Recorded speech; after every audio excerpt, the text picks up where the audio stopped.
Ben stood at the edge of the massive ballroom aboard the diplomatic vessel Harmony, watching aliens from dozens of worlds mingle in ways that would have seemed impossible just 50 years ago. The ship itself was a marvel of cooperative engineering, built by 7 different species working together. Its walls shifted colors based on the emotional states of its occupants, and tonight they displayed soft blues and greens that meant peace and celebration. As the only human representative on this particular mission, Ben often felt like he was watching a movie rather than living real life. The Zentari delegates floated 3 feet above the ground, their tentacle-like appendages weaving through the air as they communicated through bioluminescent patterns. Near them, the rock-like Gravani stood perfectly still, having conversations that took place over several hours as their thoughts moved slowly through their mineral minds. Ben wore his best diplomatic uniform, a simple black outfit with the Earth Coalition symbol on his chest. Compared to the elaborate crystalline armor of the Vorthak delegation or the living metal suits worn by the mechanoid ambassadors, he looked plain. But that was exactly why he was here.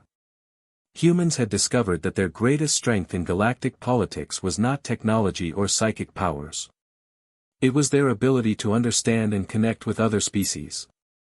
"The human looks lonely again," whispered Ambassador Crix, a bird-like Avani whose translator made her voice sound like wind chimes.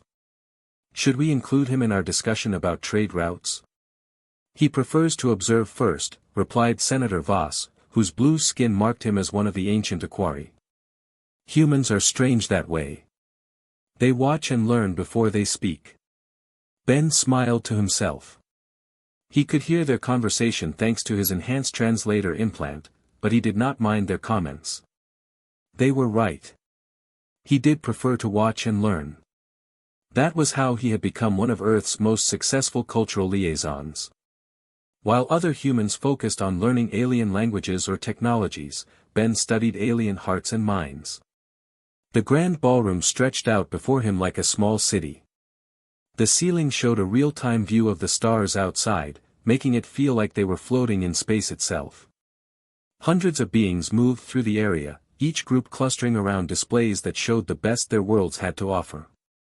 The Zentari had brought living art that responded to touch. The mechanoids displayed technology that could think for itself. The Aquari showed water sculptures that defied gravity. But Ben's attention kept returning to one particular area of the room. There, surrounded by a respectful circle of admirers, stood Princess Zara of the Vorthak Empire. The Vorthak were among the most advanced and mysterious species in the galaxy. Their empire spanned dozens of star systems, and their technology was so advanced it seemed like magic to most other species. They rarely participated in galactic politics, preferring to keep to themselves. When they did appear at diplomatic events, they sent minor officials or scholars. Princess Zara was different. She was the first member of the Vorthak royal family to attend a gathering like this in over 2 centuries. Ben had read everything he could find about her people, but seeing her in person was something else entirely. She stood about 6 feet tall, with the characteristic translucent skin of her people. Beneath that skin, patterns of light moved in slow, hypnotic waves. Ben had learned that these patterns indicated mood, social status, and even complex thoughts among the Vorthak. Zara's patterns were unlike anything he had seen in his research. They were more complex, more beautiful, shifting from deep purples to brilliant golds as she spoke with other delegates. Her hair appeared to be made of liquid starlight, flowing and shifting as if it were alive. Her eyes were large and seemed to contain tiny galaxies, complete with swirling stars and distant nebulae. When she smiled, which she did often during conversations, the light patterns under her skin brightened noticeably. Ben found himself completely fascinated by her grace and intelligence. He had watched her earlier conversations with other species, noting how she seemed to understand each alien's cultural background instinctively. She spoke to the formal Gravani with slow, measured words that showed respect for their lengthy thought processes. With the energetic Zentari, she matched their quick, enthusiastic communication style. She was a natural diplomat, but more than that, she seemed genuinely interested in learning about other species. "She is remarkable, is she not?" The voice beside Ben belonged to Dr. Yila, a Zentari scientist who served as the ship's chief cultural advisor. Her tentacles were currently displaying patterns that Ben's training told him meant curiosity and friendship. Princess Zara? Yes, she is very impressive, Ben replied, trying to keep his voice neutral and professional. Dr. Yila's tentacles shifted to an amused pattern. Impressive. Yes, that is one word for it. I have been watching you watch her for the past hour, Ben of Earth. Your emotions are quite visible to those of us who know how to read them. Ben felt his face grow warm. I am just observing her diplomatic techniques. The Vorthak approach to interspecies communication is fascinating. Of course it is, Dr. Yila said with what Ben had learned to recognize as Zentari laughter. Perhaps you should observe her techniques more closely. I believe she has been observing you as well. Ben looked back toward Princess Zara and was surprised to catch her glancing in his direction. When their eyes met across the crowded ballroom, she smiled before turning back to her conversation with a group of Aquari trade officials. That cannot be right, Ben said quietly. The Vorthak consider humans to be a relatively primitive species. We only achieved interstellar travel 3 generations ago. They have been exploring space for thousands of years. Perhaps, Dr. Yila's tentacles displayed what Ben knew was a wise, knowing pattern. But I have noticed that Princess Zara has spent considerable time near the human cultural displays tonight. She seemed particularly interested in your music and poetry exhibits. Ben looked across the room to where Earth's cultural display was set up. It was modest compared to the offerings from other worlds. No advanced technology or impossible physics. Just human art, music, literature, and recordings of Earth's diverse environments. He had helped set up the display himself, choosing pieces that showed humanity's emotional depth and creativity. She was looking at our display? Ben asked. For nearly 30 minutes, Dr. Yila confirmed. She listened to your classical music, read several poems, and spent a long time studying your paintings. She asked many questions about human emotional expression through art.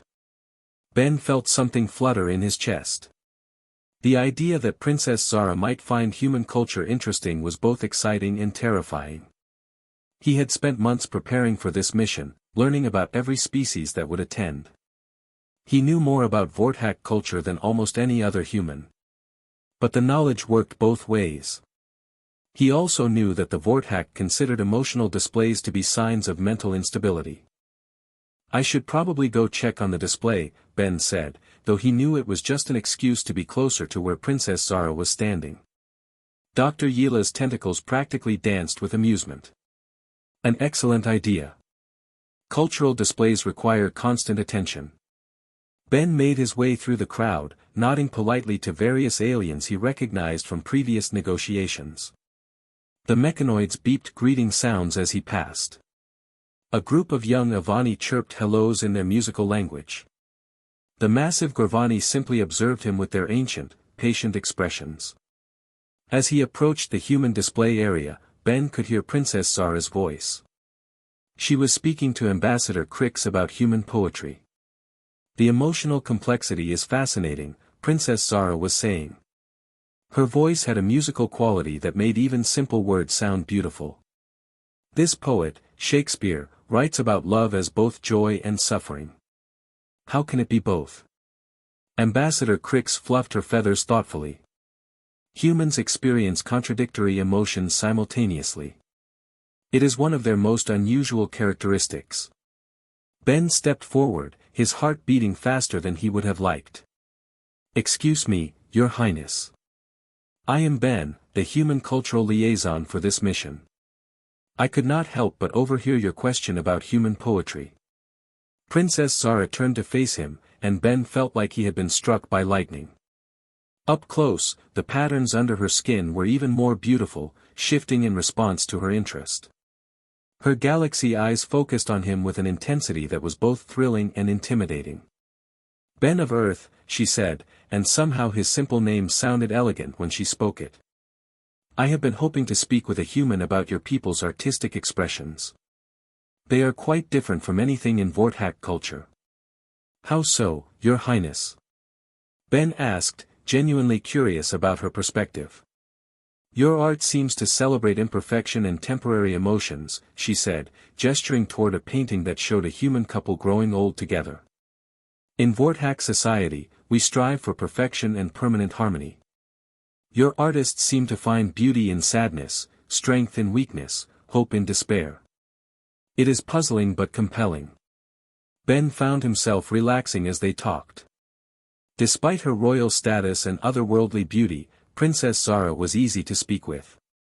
She asked thoughtful questions and listened carefully to his answers.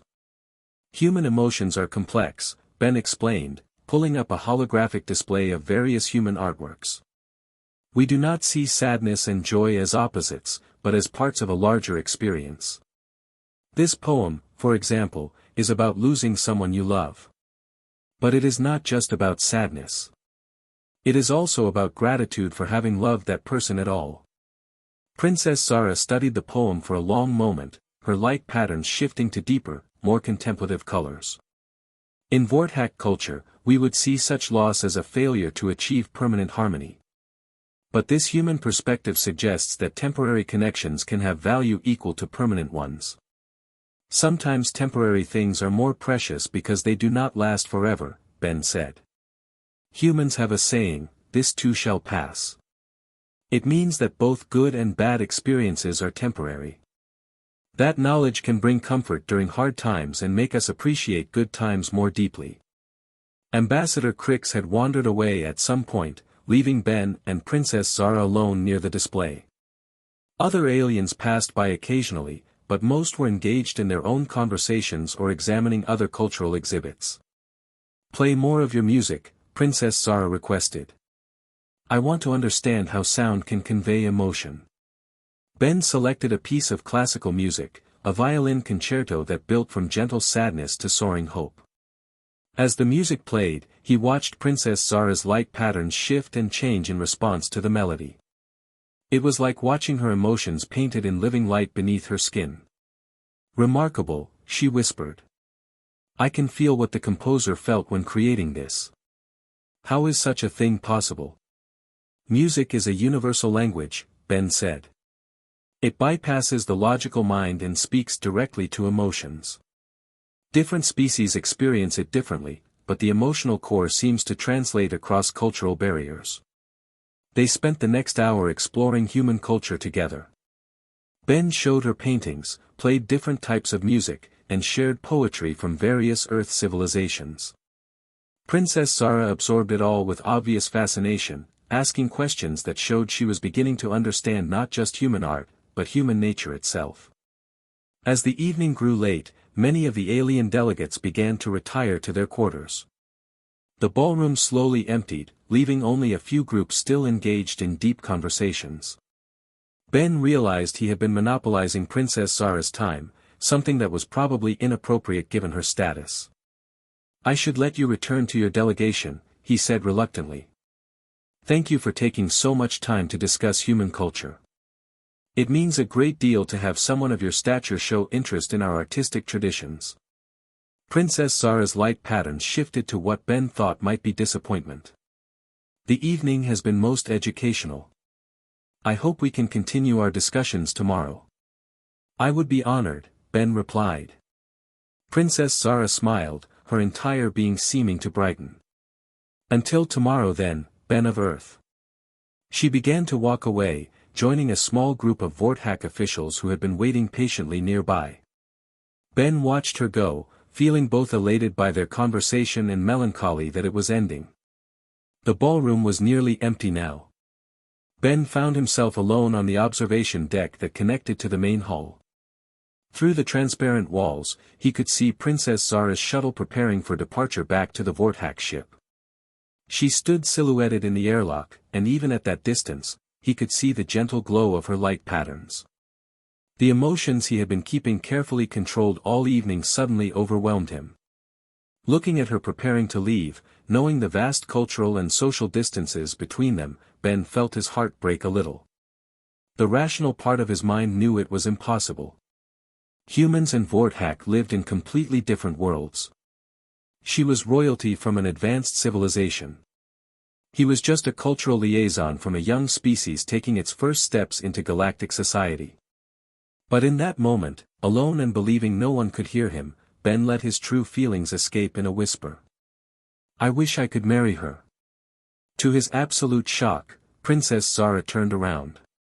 Her enhanced Vorthack hearing had caught his whispered words across the distance that would have made it impossible for human ears. Her galaxy eyes found his through the transparent wall, and her light patterns blazed brilliant gold. Her voice carried clearly through the ship's communication system, reaching him with crystal clarity. "Yes." The silence that followed Princess Zara's single word stretched across the observation deck like a frozen moment in time. Ben stood perfectly still, his heart hammering so loudly he was certain everyone on the ship could hear it. Princess Zara remained in the airlock of her shuttle, her light patterns blazing gold and silver in ways he had never seen before. Around them, the nearly empty ballroom suddenly felt charged with electricity. The few remaining delegates who had witnessed the exchange stood frozen, unsure of what they had just seen. Ambassador Crix dropped the ceremonial crystal she had been carrying. The sound of it shattering on the floor seemed to break the spell. Within minutes, the quiet evening transformed into chaos. "This is impossible," declared High Commander Vex of the Vorthack delegation, his own light patterns flashing angry reds as he stormed into the observation area. "Princess Zara, return to the ship immediately. You have been contaminated by primitive emotions." Dr. Yila's tentacles writhed in distress as she approached Ben. "My friend, I fear you have created a situation that may destroy these peace negotiations. The Vorthack take their cultural purity very seriously." Ben could barely think straight. Princess Zara had said yes. She had actually said yes to his impossible wish. But as alien voices rose around him in dozens of languages, all translated simultaneously by his implant, he began to understand the magnitude of what had just happened. The human has used some kind of mental influence, accused Senator Throne, a tall, gray-skinned Altarian whose species prided themselves on logical thinking. No Vorthack royal would make such a statement without external manipulation. "That is ridiculous," snapped Ambassador Crix, her feathers ruffling with indignation. "I have observed human Ben for many months. He possesses no psychic abilities whatsoever." Princess Zara finally moved from the shuttle doorway, walking back into the observation deck with her light pattern still blazing gold. High Commander Vex immediately positioned himself between her and Ben, but she stepped around him with royal authority. "I am not contaminated, Commander," she said calmly. "And the human has not manipulated me in any way. I spoke my own thoughts with my own voice." "Your Highness," High Commander Vex said, his voice strained with barely controlled panic. "The Council of Elders must be informed immediately. This situation requires emergency intervention." "What situation?" Princess Zara asked, tilting her head in a gesture that Ben found both beautiful and heartbreaking. "I have discovered something wonderful about another species. Is that not the purpose of these diplomatic gatherings?" Captain Morris, the human commander of the ship, arrived at that moment with several security officers from different species. The situation was clearly escalating beyond a simple cultural misunderstanding. "What exactly is happening here?" Captain Morris asked, his weathered face showing the strain of managing interspecies conflicts for over 20 years. "The Vorthack princess has been compromised," High Commander Vex stated formally. "We request immediate quarantine and memory cleansing procedures." Ben felt something cold and terrible settle in his stomach. "Memory cleansing?" Dr. Yila moved closer to Ben, her tentacles forming protective patterns. "Vorthack technology can remove specific memories and emotions. They use it to maintain cultural purity when their people are exposed to outside influences." "You cannot do that to her," Ben said, stepping forward before he could stop himself. "She is a sentient being with the right to her own thoughts and feelings." High Commander Vex's light patterns flashed with something that looked like disgust. "Human, you understand nothing of Vorthack culture. Emotions like yours are a disease that weakens the mind and disrupts social harmony. Princess Zara has been infected and must be cured. I am not infected, Princess Zara said quietly, but her voice carried across the entire observation deck. I am awakened. The word sent a shock through the gathered aliens. Even Ben, with his limited knowledge of Vorthack culture, knew that awakening was a significant concept for their people. It referred to a state of enhanced consciousness that their philosophers had written about for centuries. Impossible, High Commander Vex whispered. True awakening requires decades of meditation and spiritual discipline. It cannot be triggered by contact with primitive species. Princess Zara moved to stand beside Ben, and he could feel the warmth radiating from her luminous skin. Perhaps we have been wrong about what constitutes primitive behavior, Commander. Captain Morris raised his hands for silence. Everyone calm down. We need to approach this situation diplomatically. Princess Zara, are you saying you wish to pursue some kind of relationship with Ben? I am saying that my conversation with Ben tonight opened my mind to possibilities I never knew existed, Princess Zara replied. His people's understanding of emotion and connection has shown me aspects of consciousness that Vorthack culture has ignored. This is heresy, High Commander Vex declared. Captain, I formally request that you prevent any further contact between Princess Zara and the human. The Vorthack Empire will withdraw from all negotiations if this contamination is allowed to continue. The threat sent a ripple of concern through the remaining delegates. The Vorthack Empire controlled some of the most important trade routes in the galaxy. Their withdrawal could destabilize the entire galactic economy. Now wait just a minute, Senator Voss spoke up, his blue aquari skin darkening with frustration. Are you saying that the Vorthack Empire is so fragile that one conversation with a human can destroy it? The purity of our culture is not a matter for debate, High Commander Vex replied coldly. But cultural evolution is natural, offered Professor Zint, a scholarly Gravani whose thoughts moved slowly but carried great wisdom. All species grow through contact with others. To resist all change is to choose death over life. Ben watched the debate swirl around him, feeling completely out of his depth. These beings were discussing the fate of entire civilizations, and somehow his whispered confession had started it all. He looked at Princess Zara, who seemed calm despite the chaos surrounding them. Your Highness, he said quietly, I never meant to cause problems for you or your people. If my feelings have created a diplomatic crisis, I will leave the mission immediately. Princess Zara turned to face him, her galaxy eyes infinite and kind. Ben of Earth, do you wish to take back your words? The question hung in the air between them. Ben knew that saying yes would end the crisis immediately. Princess Zara could return to her ship, the Vorthack delegation would calm down, and the negotiations could continue. It would be the smart choice, the diplomatic choice, the choice that put the greater good above his personal feelings. No, he said simply. I cannot take back something that is true. Princess Zara's light patterns brightened until she seemed to glow like a small star. Then we will face whatever comes together. High Commander Vex made a sound of pure frustration. Captain, I am calling the Vorthack Council of Elders immediately. This matter requires the highest levels of intervention. As the commander stalked away to make his call, the remaining delegates began to disperse, murmuring among themselves in dozens of languages. Ben caught fragments of conversations as his translator worked overtime. Humans are more dangerous than we thought, said one voice. Perhaps they have hidden abilities we have not detected, said another. Love is not a weapon, Dr. Yila said firmly, her tentacles forming patterns of support as she approached Ben and Princess Zara. But fear makes some people see weapons where none exist. Captain Morris approached them with the tired expression of someone who had dealt with far too many interspecies incidents.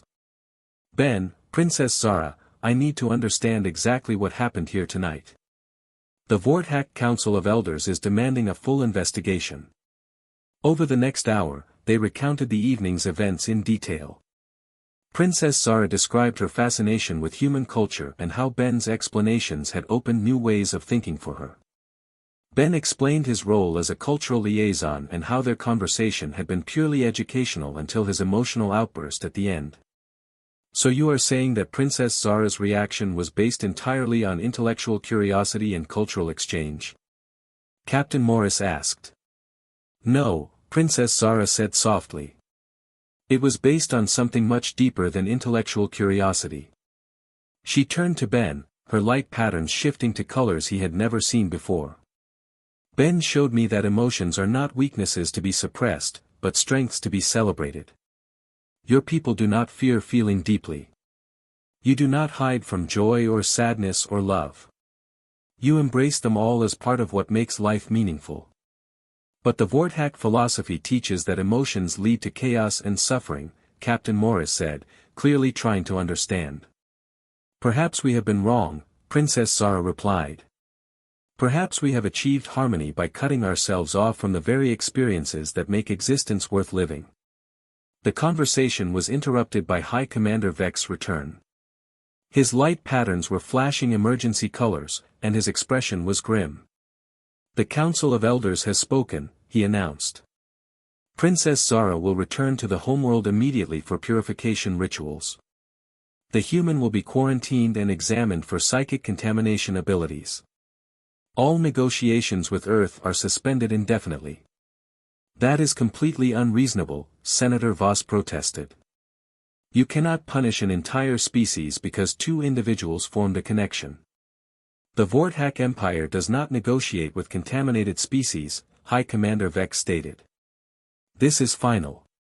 But before anyone could respond, alarms began sounding throughout the ship. Captain Morris tapped his communication device and frowned. What is it, Lieutenant? He asked. Sir, we have incoming ships, came the reply. Multiple species, all requesting immediate audience with the Vorthack delegation and the human cultural liaison. How many ships? Captain Morris asked. 17 so far, sir. And more are arriving every few minutes. Ben looked around in confusion. I don't understand. Why would other species be coming here now? Dr. Yila's tentacles were moving in excited patterns. Word of what happened has spread through the galactic communication network. Other species want to witness this unprecedented situation. Or they want to study it, added Professor Zint thoughtfully. The idea that humans can trigger awakening experiences in other species would be of great interest to many civilizations. High Commander Vex looked like he had swallowed something bitter. This is exactly what we sought to avoid. Now the contamination will spread to other species. Commander, Princess Zara said with royal authority, you speak as if love and emotional connection are diseases. But look around you. These other species are not fleeing in terror.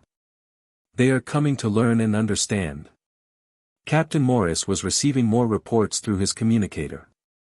Sir, the Zentari Science Council wants to conduct studies on human emotional influence. The Avani High Nest is requesting cultural exchange programs. The Aquari Senate wishes to establish formal emotional research partnerships with Earth. And the mechanoids? Ben asked, surprised to find himself curious. They want to know if human emotions can be digitized and integrated into their consciousness networks, Captain Morris replied with a slight smile. High Commander Vex looked around at the gathering crowd of aliens, his light patterns displaying what Ben was learning to recognize as panic. This is madness. Emotions are chaos. They lead to wars and suffering and the breakdown of civilized society. Do they, Commander? Princess Zara asked gently.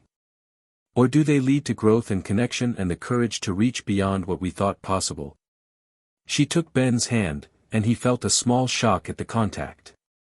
Her skin was warm and seemed to pulse with inner light. The simple gesture sent her light patterns into brilliant displays of gold and silver. I have lived my entire life in perfect harmony, she continued. Every thought controlled, every emotion measured, every action predetermined by ancient traditions. Tonight, Ben showed me what it means to feel freely, to choose based on the heart as well as the mind. I will not give that up. High Commander Vex stared at her for a long moment, his own light patterns cycling through colors that Ben could not interpret. Finally, he spoke in a voice filled with something that might have been sadness.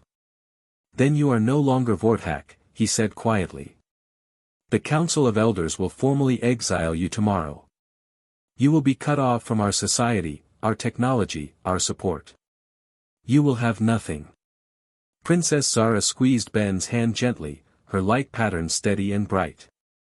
I will have something the Vorthak have forgotten how to value, she said. I will have choice. The next morning brought chaos that nobody on the diplomatic vessel Harmony had expected. By dawn, 43 ships from different species had arrived, creating a massive fleet around the previously quiet negotiation site. The communication channels buzzed with requests, demands, and curious inquiries from across the galaxy. Ben stood in his small quarters, staring out at the assembled fleet through his porthole window. He had barely slept, his mind racing with everything that had happened. In the space of one evening, his simple confession had sparked what appeared to be the largest spontaneous gathering of alien species in galactic history. A soft chime indicated someone was at his door. When it opened, he found Princess Zara standing there, but she looked different. Gone were the elaborate royal robes and ceremonial jewelry. Instead, she wore simple clothing similar to what human civilians might wear. Her light patterns were subdued but steady, showing a calm determination that made her even more beautiful. Good morning, Ben, she said softly. I hope you slept better than I did. Not really, Ben admitted, stepping aside to let her in. I keep thinking this is all a dream that I will wake up from soon. Princess Zara moved to the window and looked out at the assembled ships. It is not a dream. And I am afraid it is about to become much more complicated. As if summoned by her words, Captain Morris's voice came through the room's communication system. All senior delegates and cultural liaisons report to Conference Room Alpha immediately. We have a situation that requires urgent attention. Ben and Princess Zara made their way through corridors that were busier than he had ever seen them. Aliens from dozens of species hurried back and forth, many carrying recording equipment or scientific instruments. The ship's translation systems worked overtime, creating a constant background hum of multilingual chatter. Conference Room Alpha had been expanded overnight to accommodate the sudden influx of delegates. Ben recognized some faces from the previous evening, but there were many new arrivals. Representatives from species he had only read about in diplomatic textbooks sat alongside familiar ambassadors and trade officials. At the head of the room, Captain Morris stood beside a holographic display showing the current fleet positions. High Commander Vex sat rigidly nearby, his light patterns dim and tightly controlled. Dr. Yila waved a tentacle greeting as Ben and Princess Zara found seats near the back. Ladies, gentlemen, and honored beings, Captain Morris began, we find ourselves in an unprecedented situation. What began as a routine diplomatic gathering has become something much larger. I will now turn the floor over to Chancellor Corax of the Galactic Council, who arrived this morning to address the current crisis. A massive figure rose from the center of the room. Chancellor Corax belonged to an ancient species called the Eternal Ones, beings who lived for thousands of years and served as neutral mediators in galactic conflicts. His skin looked like polished stone, and his eyes glowed with inner fire that spoke of eons of accumulated wisdom. Esteemed delegates, Chancellor Corax spoke in a voice that resonated through everyone's bones, the events of last evening have created ripples across our entire galactic community. The Vorthak Empire has formally requested that all species cease contact with humanity, claiming that humans possess dangerous emotional manipulation abilities. A murmur ran through the assembled crowd. Ben felt his stomach drop. If the Galactic Council agreed to isolate humanity, it would destroy everything his people had worked to build over the past 50 years. However, Chancellor Corax continued, 42 other species have requested formal hearings to present counter-evidence. They claim that human emotional abilities represent not a threat, but an opportunity for unprecedented advancement in interspecies cooperation. High Commander Vex stood up, his light patterns flashing with controlled anger. Chancellor, with respect, these other species do not understand the danger. Princess Zara was perfectly content with her life until the human infected her with primitive emotions. Now she claims to choose exile over the wisdom of her elders. This is clear evidence of mental manipulation. Is it? The voice that spoke belonged to Ambassador Ren of the Empathic Collective, a species known for their ability to sense and share emotions across vast distances. Or is it evidence that Princess Zara has discovered something her people lost long ago? Chancellor Korax gestured for order as voices began to rise around the room. Ambassador Ren, please explain your perspective. Ambassador Ren stood gracefully, her silver skin reflecting the room's lights as she spoke. My people have been monitoring the emotional resonances from this ship since yesterday evening. What we detected was not manipulation or infection. We sensed genuine awakening. Awakening? High Commander Vex challenged. Impossible. True awakening requires decades of mental discipline. In Vorthak culture, perhaps, Ambassador Ren replied calmly. But different species achieve consciousness expansion in different ways. Humans appear to trigger awakening through authentic emotional connection. This is not a weakness. It is an extraordinary gift. Dr. Yila's tentacles began moving in excited patterns as she stood to address the assembly. The Zentari Scientific Council has been studying human behavior for several years now. We have documented 37 separate instances of humans helping other species achieve breakthrough innovations through what they call thinking outside the box. This emotional flexibility appears to be their greatest strength. Flexibility is not the same as wisdom, High Commander Vex insisted. Emotions lead to poor decisions and social chaos. Do they? The question came from an unexpected source. Professor Zint, the ancient Gravani scholar, had been silent until now. When he spoke, everyone listened, because Gravani thoughts moved slowly and deliberately. Perhaps we should examine the evidence rather than rely on assumptions. Chancellor Korax nodded approvingly. Professor Zint, what evidence do you refer to? The massive stone-like being gestured toward Ben with one enormous arm. In the past 12 hours, 43 separate species have traveled here to study human emotional abilities. This represents the largest voluntary gathering in galactic history. If human emotions truly caused chaos and poor decisions, would so many civilizations be eager to learn from them? They do not understand the danger, High Commander Vex repeated, but his voice sounded less certain than before. Or perhaps, said a new voice, we understand something you have forgotten. The speaker was Captain Vera of the warrior clans, a fierce species known for their combat skills and direct approach to problems. My people have worked with humans in several conflicts. We expected them to be weak because they show emotions openly. Instead, we found them to be incredibly strong. They fight harder for others than they fight for themselves. They sacrifice for strangers. They choose hope when logic says to choose despair. These are not weaknesses. Ben felt overwhelmed as more and more species stood to speak about their experiences with humanity. The mechanoids described how human creativity had helped them develop new forms of artificial consciousness. The Aquari explained how human empathy had resolved a century-old territorial dispute. The Avani told stories of human art and music that had inspired their greatest cultural renaissance in generations. All of this is very interesting, High Commander Vex said when the testimonials paused, but it does not change the fact that Princess Zara has been contaminated and must be purified. No.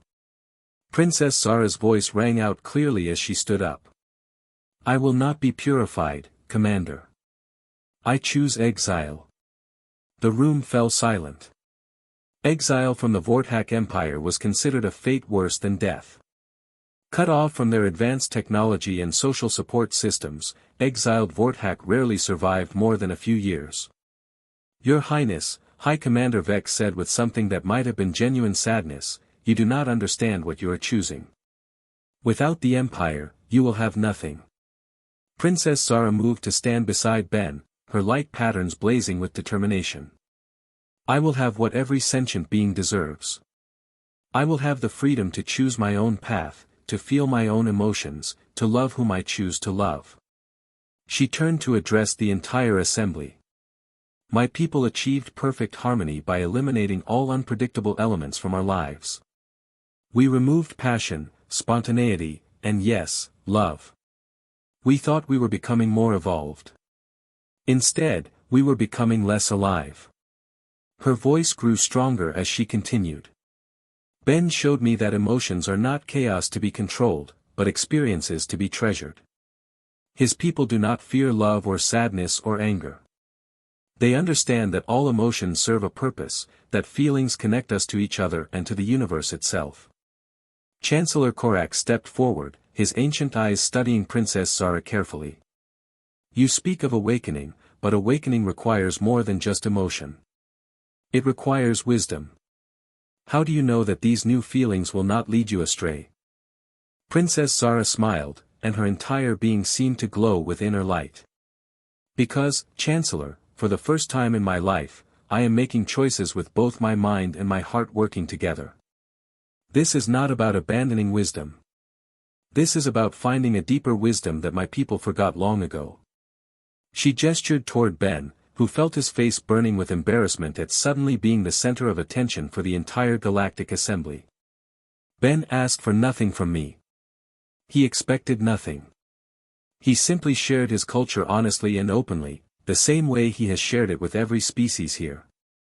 When he whispered his feelings, it was not manipulation. It was honesty.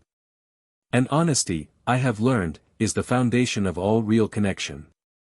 High Commander Vex looked around the room at the assembled delegates, many of whom were nodding in agreement with Princess Zara's words. His light patterns shifted to colors that Ben had never seen before, complex combinations that seemed to show internal struggle. Your Highness, he said finally, if you choose this path, you will lose everything you have ever known. Yes, Princess Zara replied simply. And I will gain everything I never knew was possible. Chancellor Korax raised his massive hands for silence. This assembly will now vote on the Vortak Empire's request to isolate humanity. All in favor? High Commander Vex raised his hand. After a long moment, two other Vortak officials raised theirs as well. No one else moved. All opposed. The rest of the assembly, representing over 40 species, raised hands, tentacles, appendages, and energy fields in a unanimous display of support for humanity. Chancellor Korax nodded solemnly. The motion is defeated by an overwhelming margin. Furthermore, this assembly formally recognizes human emotional intelligence as a valuable galactic resource. We encourage all species to engage in cultural exchange programs with Earth to learn from their unique perspective on interspecies cooperation. The room erupted in cheers, chirps, electronic beeps, and other sounds of celebration from dozens of different species. Ben felt like his legs might give out from relief and amazement. High Commander Vex stood slowly, his light patterns now displaying what Ben finally recognized as grief. The Vortak Empire will withdraw from all galactic activities indefinitely. But as he moved toward the door, Princess Zara's voice stopped him. Commander, you do not have to withdraw. You could stay and learn with the rest of us. High Commander Vex turned back, his expression unreadable. Learn what, Your Highness?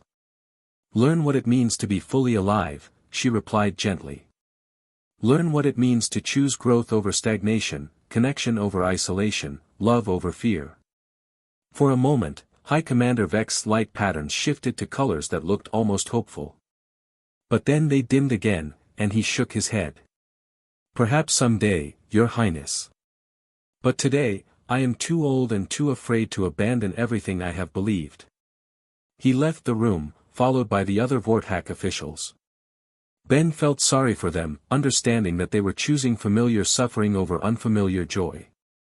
Chancellor Korax approached Ben and Princess Zara as the assembly began to disperse into smaller groups, all eager to discuss the implications of what had just happened. Ben of Earth, the ancient being said, your people have given the galaxy an extraordinary gift. You have shown us that advancement is not just about technology or psychic abilities. True advancement comes from the courage to connect with others despite our differences. I just shared some human art and poetry, Ben said, still somewhat overwhelmed by everything that had happened. I never intended to start a galactic revolution. Chancellor Korax smiled, an expression that transformed his stone-like features completely. The best revolutions are started by people who simply choose to be honest about who they are. 3 months later, Ben and Princess Zara stood together on the observation deck of a new kind of ship. The Unity was the first vessel designed by multiple species working together, incorporating Vorthack crystal technology, human emotional intelligence, Centauri scientific innovation, and contributions from dozens of other civilizations. They were traveling to Earth, where Princess Zara would meet Ben's family and learn more about human culture. But more importantly, they were heading to the first galactic cultural center, where representatives from every known species could come to learn from each other. Do you ever regret your choice? Ben asked as they watched the stars stream by outside. Princess Zara took his hand, her light patterns dancing with colors that he had learned meant pure happiness. How could I regret choosing love over fear, growth over stagnation, life over mere existence? She leaned against him, and Ben marveled at how natural it felt despite their many differences.